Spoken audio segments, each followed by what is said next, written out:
Pakistan stock exchange में कारोबारी हफ्ते के दूसरे रोज दिन के आगाज से इख्तिताम तक मिला जुला रुझान रहा। दिन के इख्तिताम पर 100 इंडेक्स 73 पॉइंट के इजाफे के बाद 78,256 पॉइंट की सतह पर बंद हुआ। दिन भर मजमूई तौर पर 443 कंपनियों के शेयर्स में कारोबार हुआ। 203 के शेयर्स की मालियत में इजाफा जबकि 167 के शेयर्स की कीमतों में कमी रिकॉर्ड हुई।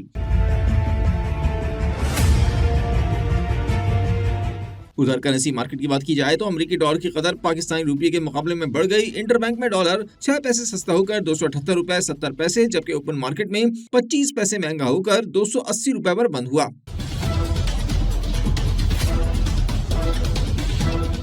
दूसरी तरफ आलमी और मकामी सराफा मार्केट्स में सोने की कीमतों में कमी आ गई। फी तोला कीमत 1,000 रुपए की कमी से 2,61,500 रुपए और 10 ग्राम सोने के दाम 857 रुपए घटकर 2,24,194 रुपए हो गए। जबकि आलमी मार्केट में सोना $5 की कमी से $2,498 फी औंस की सतह पर आ गया।